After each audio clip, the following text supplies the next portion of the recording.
Well, good afternoon and happy Wednesday, folks. Welcome to another episode of Seattle's Real Estate Podcast. I am Dan Edwards, your host. I'm here to provide the inside scoop on living, working, and playing across the greater Seattle area and the East Side.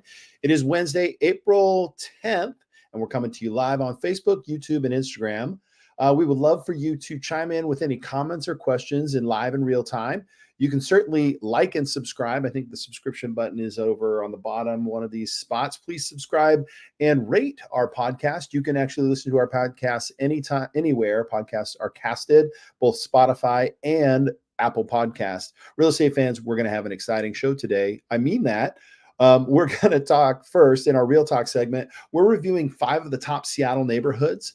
And then in our mortgage moment, we're going to be having a conversation with Tucker about our contingencies and strategies. And then we'll have 2 awesome local spotlights. Angel Hutchins with Trove and Company, and Lisa Schultz with Anderson Carpet Cleaning. It's going to be a great show. All right, let's get started with our Real Talk segment.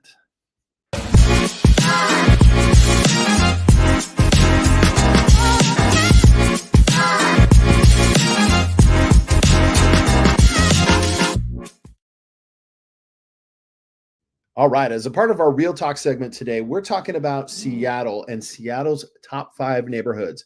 I spent some time analyzing some things, and I also went off experience and instinct. And I wanted to find out the top neighborhoods in Seattle, both from a standpoint of where people want to be and also from how hot they are, heat, I guess. So the criteria I used was how much movement, so new listings. It couldn't be in a neighborhood where it was kind of less than 50 homes coming and going, but also what we call absorption ratio or months of inventory. So we also split it up between single family homes or residential homes and condominiums. There's definitely a push in Seattle to have kind of a combination of townhomes that are labeled condos because of the permitting process and all of that stuff. So there's not an exact science, but it is more of a feel. So let's start with the residential neighborhoods. So if you take a look at Seattle and you could just go kind of right in the center of it, and maybe you want to have a map and kind of Google some of these locations. With regards to hottest neighborhoods, we're going to start with Ballard. Ballard is kind of north of the north of Lake Union. Actually, it's northwest of Lake Union to across the channel. Like there's I can't remember what it's called, but it's a channel that goes from Lake Union to the Puget Sound. And the median home price in Ballard's $900,000. So our months of inventory is less than a month. So that means it's pretty hot, pretty moving. The next one is West Seattle. So West Seattle is actually, okay, I have to admit that it took me a while after I moved to Seattle to understand that there was something west of it, because I always saw there was water there, but there is West Seattle. It's actually where the original settlers founded the city of Seattle, is out on Alki in West Seattle, but it was too windy, kind of crazy. But from residential homes, you're going to find a median home price out there of about $830 with about a month's worth of inventory. Now, Wedgwood is actually northwest of Lake Union. And that is, again, these are for residential homes. So you have to kind of think it's a little different than the condoized downtown Seattle area. But Wedgwood and Wallingford is actually on the west side of I-5, but and into like say Ravenna, Roosevelt, these neighborhoods kind of qualify as that Wedgwood area. That's $1 million is the median home price, and we're a little over 1 month of inventory there. And then Madison Park. Madison Park is actually directly due east of downtown Seattle, up against Lake Washington. Madison Park area. There's also Capitol Hill, but not as many single family homes. There's kind of a mix in there. And that's $1,095,000 is our median price. And then Magnolia. Magnolia is directly west of Lake Union and the Queen Anne area, which we'll talk about as well. Median home price there is $1,360,000, and there's 2 months of inventory. So a little bit more inventory, but I can tell you that 2 month, between 2 month and 1 month, it really is kind of a wash. But those are your top 5 Seattle neighborhoods for residential homes. Now let's talk about the top 5 for condos. It's definitely similar because Ballard is there with 1.3 months of inventory, $600,000 for median home price. West Seattle, 475, 2.17 months of inventory. North Seattle is 2.3 months of inventory, 675. And then Capitol Hill, and Capitol Hill is kind of directly down from downtown, is 500,000, 525,000. Let's round up. 3 months of inventory. And then South Lake Union / Queen Anne is 537,000 with 3 months of inventory. And let me add something here is in my analysis, as I started looking, there's areas called Belltown and also that South Lake Union. About 4 years ago, our median home price was not only where it's at now, but maybe a little higher and climbing. But I'm going to step out and make a little bit of a political statement is that the downtown core of Seattle has had a lot of kind of, challenges, problems. And those problems are leading to people not wanting to be in those areas. Those areas were going to be growing at an exponential rate, but because of that, the issues, political issues in Seattle proper, these condos are probably the least desirable thing in the area. That's why you see between 1 to 3 months of inventory. So staying a little bit longer. But from a standpoint of top areas, there you have it. So we've got Ballard, West Seattle, Wedgwood, North Seattle, Capitol Hill, and South Lake Union. So those are your top communities in and around Seattle. Next week in our Real Talk segment, we're going to jump into East Side neighborhoods. I hope you enjoyed this segment. Coming up next, we're going to talk to Tucker. We're going to talk about negotiations and contracts. So come back after this short commercial break. The pest stops here. Green City Pest Control is your full-service pest solution for all your pest control needs. With an owner with 32 years experience, a board-certified entomologist, and rodent specialist, we do it all. Bats to rats, crawl space, or attic. Call us and we will resolve your problem. 425-413-9700.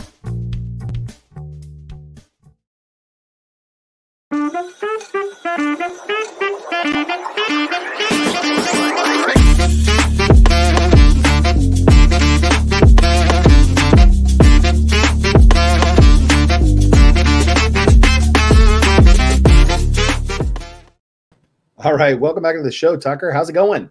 Good, Dan. How are you? Great. Well, I was going to ask you what you did this weekend, but you and I went and checked out a rugby game this weekend. That was pretty fun, right? Yeah, it was an amazing game. Not your first game, as I understand it, but they won like by 2 points in literally the last 30 seconds. Absolutely. Yeah, no, and I appreciate you explaining the game to me and all the rules and all the nuances to strategies. It was a great time. All right. So today we're talking about common purchase offer contingencies. I thought it would be a good idea to have you on in this conversation because specifically having a lender and a real estate agent that are on the same page really makes a difference for a buyer in this market. Exactly. And that's the key component is having these conversations up front. So it's not, 9 p.m. and they're thinking about, should we make an offer? And then, what do we do with the contingencies? And then they're calling me or they're calling you and they're trying to figure it out. It really needs to happen before the home hits the market and before they're even considering making an offer. Yeah, no doubt. All right. So what are the common contingencies included with purchase and sale? Yeah, so there's really a big 5. First being a home sale contingency. So the necessity to sell a home before you can qualify to buy a new home. That's the first one. That's probably the biggest one. Then you have finance and appraisal contingency, which is really 2 and 3. So there's 2 more there. And then inspection contingency, which going to leave that in your court. I'm not going to touch that one. And then we also have a wide variety of some other contingencies that involve neighborhood review, HOA review, condo association review, or, really a number of other miscellaneous contingencies that you could potentially write into a contract. Yeah, for sure. And obviously the most common one is that inspection contingency. A lot of buyers are thinking that they get a peek at the home. They want to, if you're buying a car, you can take it down and have a mechanic inspect it. So there's there's a number of things that go into the inspection contingency. But from your standpoint, which one of these are you most affected by? Yeah, really, it's the first three. So first, a home sale contingency, that need for somebody to transfer equity from their current home to buy the next home. And there's a number of ways that we can either get around it, or in some instances we have to include it. So first, the key component is having that person get pre-approved to determine, is it absolutely necessary to sell first.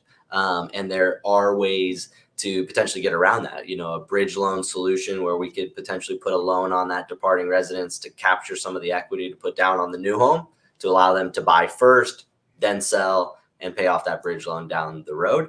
Or if they have some money saved up that they could do a minimum down payment and buy today, they could potentially buy first, move in, and then ready their home for top dollar, sell it, and then use the proceeds to do a process we call recasting, where they do a large principal reduction down the road after they've already closed on their home to reduce their payment. I think ultimately they want to get to that lower payment with those proceeds, so they have a much lower loan amount. And we can do that through recasting, which is just a process of us re-amortizing their loan based on them paying ahead of schedule. Yeah, I think there's another thing to consider too here, from a standpoint of, if somebody can qualify with a HELOC, maybe they have enough equity to pull Yep. out some of it, the bridge loan, also renting that property. So if somebody lives in a home and they actually already have a renter lined up, can they qualify with that rental income?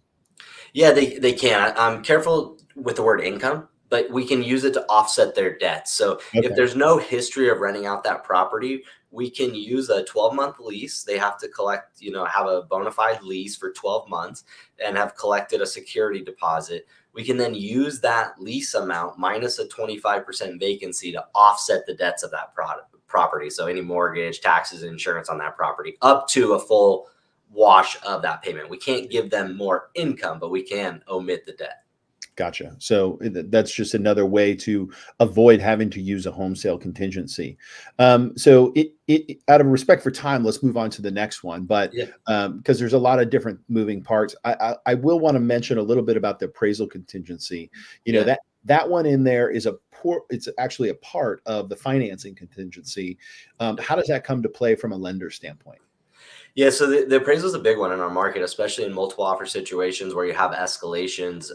Really, we never know exactly what the outcome of the appraisal is going to be and where that value comes in at. But as a lender, we can only lend up to the appraised value. And in some situations, you have a buyer that's willing to pay above that appraised value. And we have a situation where there's a gap between where they're at under contract with the seller and what the appraisal tells us the true value is today. And we have to handle that. And there's a variety of ways that we can do that. One is the buyer can just make up the difference and bring in that cash and say, we're good with it. We'll own the home long enough for the value to appreciate and get there. But that's, to your point, we have to determine, do they have enough funds to handle that gap, and how do they want to handle it? They can, and I don't want to step in your lane, but there are ways to write into the contract that they're willing to cover a certain portion of that gap, without just opening them up to liability for the entire gap. So do you want to touch on that, the 22AD? Yeah, so that is a situation. If you have a client that is pre-approved and they're cash strong, meaning that they've got, because right, the most favorable terms you're usually getting with 20% down, right? Yeah, exactly. Yeah. Yep. So essentially, if you have more than 20% down and you're in a competitive situation, we had a client that had to bid quite a bit above asking price. And you start to get into the realm, well, have homes in this neighborhood sold for that amount, and they're moving into a home that they're going to be in for the next 10 years. So the liability of quote unquote overpaying is not really something that's a concern for them, because they're planning on moving there and being there for quite some time. So therefore, they utilize what's called a 22AD, which is an additional down payment in the event that the home appraises for less. So just a simple situation would be, you as a lender is going to lend somebody 80% of 500,000 if that's the purchase price, right?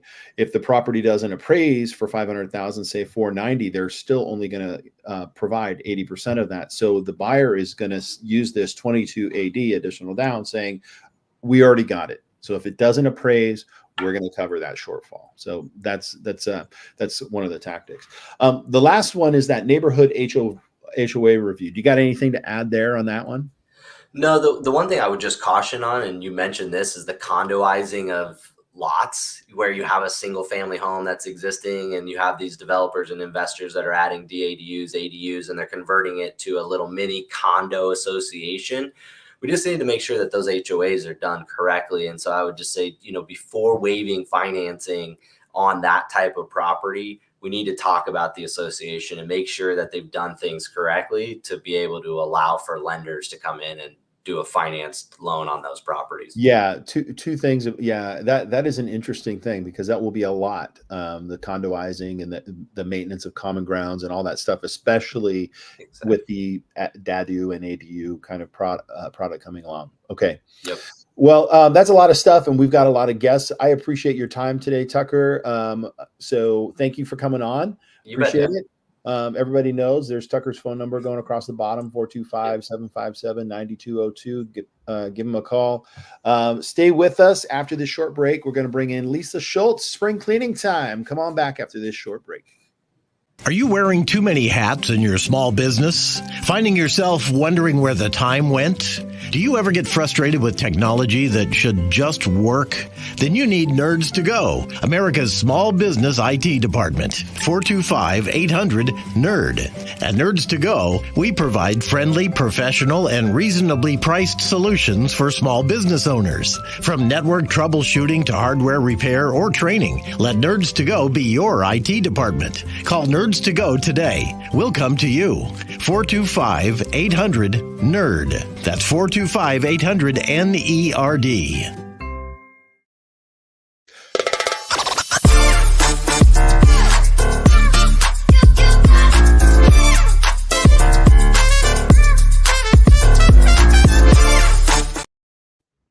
Oh, I was dancing to the music. It's very nice. Welcome back to the show. I'm your host, Dan Edwards. For over 2 decades, Anderson Carpet Wood Tile Cleaning Service has served as a trusted provider of steam cleaning, carpet cleaning in the Bellevue and Seattle area. As a family-run business, they take immense pride in their professionalism and unwavering commitment to eco-friendly practices. Catering to Snohomish and North King County, they employ the state-of-the-art truck-mount steam carpet cleaning equipment to consistently deliver exceptional results. They're joining me on this podcast journey to delve into the intricacies of carpet, wood, and tile cleaning, offering invaluable insights and an expert advice along the way. Hey, welcome back to the show, Lisa. Oh, I should put you on. Where are you? Where'd you go? There you are. I found you. Hey, there you are. How are you? How have you been? Great, thank you. How are you? Oh, so good, so good. All right, so let's jump into 10 carpet cleaning myths. The first myth is cleaning my carpets will cause them to get dirty faster. Is that really a thing? Well, people think it's a thing, and it can be a thing. It can be a thing if you're cleaning your own carpets because you don't know how much water you're putting in. So don't do that. You need to call a professional. But yes, if you clean it at home, like say your dog pees and you use your personal Bissell, the amount of water underneath that you don't see is tremendous. And that's what causes it to get dirty faster? Correct. Oh, awesome. Okay. So then another one is steam cleaning will cause mold and mildew to grow in my carpet. And that again is another myth. I grew up with that myth. My parents never cleaned their carpets, like never. That also can happen typically 99% of the time if you do it yourself. What seems to be the issue with the do-it-yourself? Is it just not adequate equipment? It's not adequate. The water's not hot enough. There's not enough extraction. It's like comparing McDonald's to Ruth Chris or a bug beetle car to a Porsche. Like the equipment that you use is going to be commercial grade, designed to kind of put the right amount of water and then take it out. All right. This one is not one that I've ever understood, but vacuuming too much will damage my carpet. Totally false. You could vacuum 24 hours a day, 7 days a week, and you're not going to damage your carpet. Typically, we We really recommend vacuuming daily, but I understand that for a lot of people, they can't do that. But if you have kids and pets at home, at least you should be vacuuming weekly, and you should spend 7 to 10 minutes per room. I have a robot that does my vacuuming Oh, for me. yeah. Although the robot's been missing for the last couple of days. I just noticed that. I think it's stuck somewhere. I'm gonna have to go And you find do it. notice, like, if you empty out the dust container, Uh-huh. you let it run for 30 seconds, it's already picked up more. Like, Yeah. it's a continuous battle with carpet. Yeah. Yeah. Especially if you have kids or if you got a dog and all that stuff.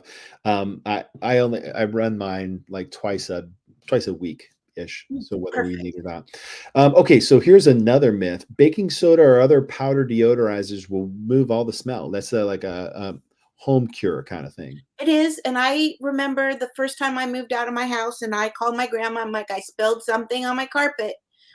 Put some baking soda on it, let it dry, and then vacuum it up. So bad for your carpets. The chemicals that are in baking soda will actually pierce the carpet fibers if it sits in there too long. And no matter how much you vacuum that area, you can never uh, extract out all the baking powder ever. Like, it's in there forever. And again, it's about the equipment that obviously you guys don't use baking soda, right? No, No. we Okay. do not. Oh, here's a good myth. We replaced most of the carpet in our house because of the allergies, the reason that cause allergies. Is that true?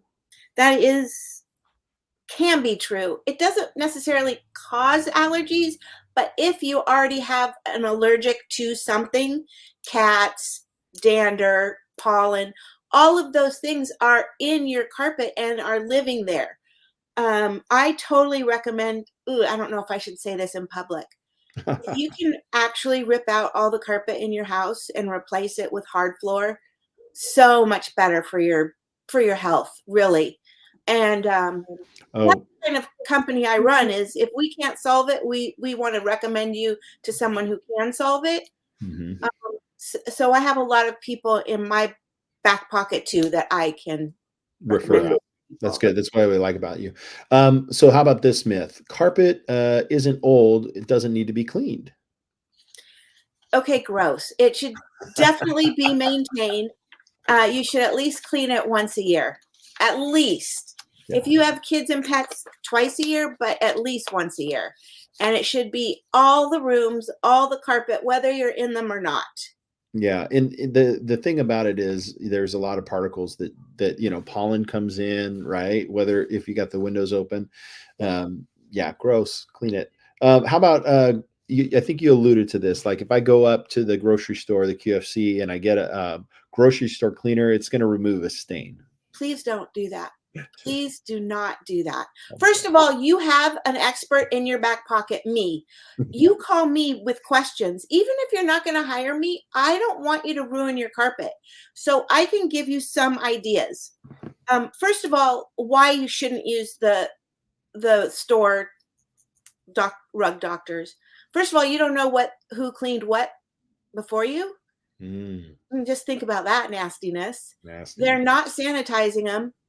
And you're not using hot water in it. You're using tap water hot. You're not using like boiling hot water, which is what we use. Gotcha. 220 degrees Fahrenheit. 220 degrees.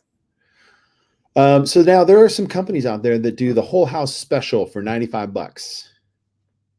Yes, there are. Yes, there are. And you can And go to McDonald's or you can go to that's right. Louis Chris. Yeah. If you want McDonald's, please call them. If you want a good job with a reputable company, locally owned, call us. What's the difference though? I mean, really, because obviously there is a difference, but what do you see the biggest issue there? My guys have been with me since I bought the company in 2013, which is unheard of in this industry. It's a very high turnover employment with this industry. So somebody who is selling you a $95 job for the whole house probably is a kid straight out of college, has no idea what they're doing, hasn't been to training. There is actually training on carpet cleaning. There are certificates that we have that they don't. And they also send with them a upseller. So you have one guy doing the carpet cleaning and the other guy saying, oh, you wanted us to use hot water? Oh, that's an upcharge. Oh, you wanted us to use solutions? Oh, that's an upcharge. You know, they are supposed to upcharge up to $3,000 per job. Oh, wow. Okay, got it. So it's a bait and switch, sort of. It is a complete bait and switch. Okay. Let's see. We got two more myths. Steam cleaning will shrink my carpet and upholstery. I actually have seen this happen. Okay. It is true. It can. If the carpet, it's typically an area rug that sits on top of like a thicker pad, right? Mhm. Like a very expensive carpet that sits on a, not just a rubber backing, but actually sits on a pad Yeah. where shrinkage, as it's drying, shrinkage can happen. So when I'm talking to the customer about their area rugs, we discuss how expensive they are, what they're made of. There are certain things you don't want us to clean. We're not cleaning silk. We're not cleaning velvet. Those are things that can shrink as it dries. Okay. Now, I have heard of a dry method of steam cleaning. I don't know if steam cleaning is the right word, but a dry method of carpet cleaning. Does that work? I don't know. When you take a shower, do you take a dry shower? No. Okay. So, no. I mean, look, if you don't want any wet on your carpet when we're done, which we do because, you know, there's a 1.5% of water left in there. Mhm. If you need it dry immediately that day, go for it. But literally they throw down some, I want to call it sod, but it's not sod. It's like sandpaper, what's left over after you sand wood, the Bark. What the is it called? fiber, the Yeah. yeah, they Wood throw that fiber? down. It extracts the dirt that's on top, but not what's all the way down in where we go all the way down to the backing of the carpet. This just hits the top, period. Gotcha. So again, you're not taking a dry shower. You shouldn't dry clean your carpets. Okay. Awesome. So, I see your number going along. Tell me about your process. If somebody wants to get a hold of you, they just call you and book it, or what's the plan? Yep, I answer the phone. I'm the owner of the company. Please call me even if you have questions. We do hardwood cleaning, so if you want to talk to me about that, we do Yeah, I got some tile pictures here. I'm going to show that. So and there's upholstery. there's the tile cleaning right there, Yep, and it's then amazing. there's the carpet cleaning, and then there's more carpet cleaning. Commercial. That Oh, the that's one on the commercial. right would be commercial carpet cleaning. And then this is your crew. That's my crew. Yeah. Awesome. Well, Lisa, thank you so much for coming on the show. I really appreciate it. And didn't you say like 100% off anybody that calls right now? Free carpet cleaning? No. Very close. Yes, very close to that. Absolutely. Yeah. All right. Well, thanks so much for coming on. We appreciate Thank it. We're going to welcome our good friend in our second small business spotlight coming up right after this short commercial break. Come on back. Thank you. Forum Social House in downtown Bellevue is reopened for Phase 2. Enjoy our chef-cultivated menu, 369 happy hour on Fridays from 4 to 7 p.m., and of course, all the gaming your heart desires. From the interactive Topgolf Swing Suite to cutting-edge miniature golf and assorted table games, Forum Social House has something for everyone. Located at 700 Bellevue Way Northeast on the 3rd floor of Lincoln Square North, across from the cinema.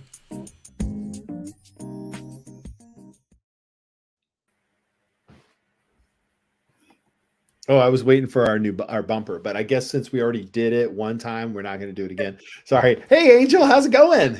Hi, Dan. Good. How are Okay, you? you have an amazing introduction here. Our last guest, Angel, is a health insurance broker with over 13 years of experience. She specializes in helping Medicare eligible individuals find the right insurance solutions tailored to their needs. Angel guides her clients from feeling confused to feeling confident and informed about their insurance choices. She also deals with small businesses and individuals that are looking for health insurance programs. She takes the time to understand each client's unique situation, budget, and crafts personalized options that align with our goals. Now, outside of work, Angel is a proud mother of two. She's also a passionate German Shepherd dog lover who enjoys spending her free time crabbing, beachcombing at the coast with her kids and parents. And then, yes, welcome to the show. It's so good to see you. Thank you. Thanks for having me. All right. So let's jump right in. So I described your services that you provide, right? Helping Medicare and also helping small businesses, medium-sized businesses, large businesses with their health insurance needs, and then much, much more. There's a ton of other stuff. Today, we're talking about how not providing healthcare can affect a business financially, right? So talk to us about that. How does not providing healthcare affect a business financially? Yeah, in the small group market, which is the market I primarily work in for group health insurance plans. So think of 50 employees and under is that market. Right. It's a very competitive hiring time right now. So if you're not offering health insurance, you're missing out on qualified employees. In addition, health insurance is the number one reason that employees will change their employer for better benefits. They will work for less pay in exchange for better benefits. So there's a few things that you miss out on by not offering health insurance. Right. So definitely being able to attract talent. That's an important thing, especially in a tight